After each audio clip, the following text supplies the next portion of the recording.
everyone. We're 1 week into Season 1 of the War Within, and I wanted to see if we can already see a meta forming. While the data is still volatile and may change, it at least gives us an idea of how the season is starting out, focused on data rather than top player impressions, since most of us mere mortals pog our keys. Since this took more work than expected, I'll be splitting it up into melee, ranged, tanks and healers. And for data, I've used Archon, Warcraftlogs, RaiderIO and WOWmeta. If you enjoy my videos, please hit that like and subscribe button and turn on notifications for whenever I post something new.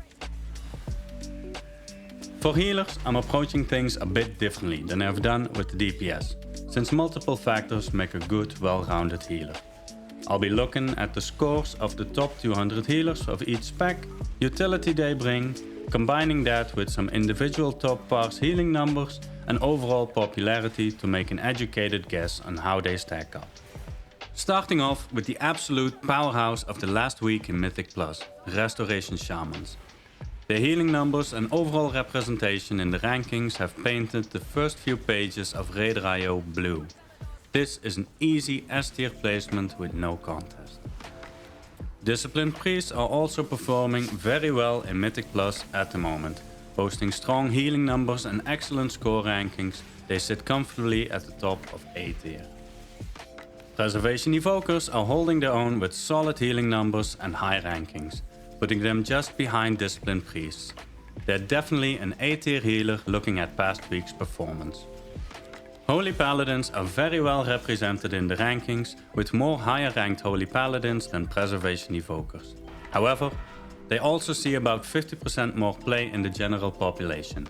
Looking purely at the healing numbers, both average and max, they sit just behind the Evokers, so I'm placing them in A tier right behind Preservation. Holy Priests are showing up well in the rankings, but the gap between the good and the bad players is massive. Their numbers are similar to the lowest healing spec on this list, but with good representation in the rankings and paired with the correct comp, they managed to hold on to B tier spot for now. And lastly, my personal favorite, Restoration Druids. Unfortunately, they are struggling at the moment. Their numbers just aren't where they need to be, and the upcoming buffs in the next reset seem to confirm that. I'm placing them in C tier for now. That wraps up my first week impressions for the start of this season. I've provided links below to all the resources I used to make this video. Keep in mind, the data will change as the season progresses, especially since we're only 1 week in. At the end of the day, it's all about playing what you enjoy. An experienced player who knows the C tier spec well and uses its full toolkit can easily outperform someone just going through the motions with a meta spec. Plus, there's something incredibly satisfying about outshining a meta player with a non-meta spec. So don't stress too much about tier lists, they're just interesting takeaways that give an idea of which specs to challenge. If you enjoyed the video, hit the like button, subscribe for more updates and don't forget to ring the bell so you never miss a video. Thanks for watching and I'll catch you in the next one.